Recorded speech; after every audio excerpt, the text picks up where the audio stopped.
बिस्मिल्लाहिर्रहमानिर्रहीम, अस्सलाम वालेकुम। दोस्तों, आज इंटरव्यू था एसपीटी 470 हैदराबाद रेंज का। तो वहाँ हैदराबाद में जो इंटरव्यू में सवाल पूछे गए और जो ऐसे आए, वो मुझे इंस्टाग्राम पर एक लड़की से मिली है इन्फॉर्मेशन, तो वो मैं आपसे शेयर कर रहा हूँ। उस कैंडिडेट की एजुकेशन इंटर थी, लेकिन फॉर्म में उसने मैट्रिक लिखी थी। जब वाइवा में पूछा गया तो उसने अपनी एजुकेशन इंटर बताई। फिर उससे पूछा गया कि आपके सब्जेक्ट कितने हैं, तो उसने अपने सब्जेक्ट बताए।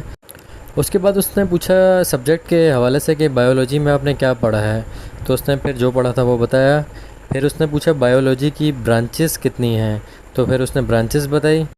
फिर उससे पूछा गया कि डार्विन्स थ्योरी के बारे में आप बताएं, तो फिर उसने कहा मुझे नहीं मालूम। तो वो उसने नहीं बताया। डार्विन्स थ्योरी जो बायोलॉजी की थी तो उसको नहीं मालूम थी, वो उसने नहीं बताई। फिर उससे पूछा गया वाइंड एनर्जी क्या होती है, तो वो भी उसको नहीं मालूम था, वो भी उसने नहीं बताया।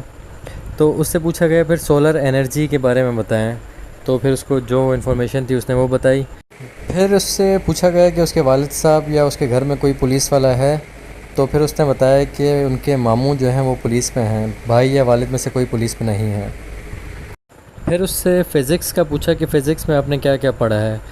तो ये वाइवा के सवाल थे, काफ़ी मुश्किल सवाल इससे पूछे गए थे। तो इसके अलावा जो ऐसे आए थे, वो ऐसे इसने बताया कि इंग्लिश और उर्दू सेम टॉपिक दिया था कि इंग्लिश में भी उसी में लिखना है और उर्दू में भी उसी में लिखना है। जो टॉपिक उससे दिया गया था ऐसे का, वो था माशरे में औरत का मकाम। इसी को इंग्लिश में भी लिखना था और उर्दू में भी यही लिखना था। तो दोस्तों, ये थी हैदराबाद के इंटरव्यू की कुछ डिटेल। अल्लाह पाक सबको कामयाब करे। अपना ख्याल रखना, दुआओं में याद रखना। अल्लाह हाफ़िज़।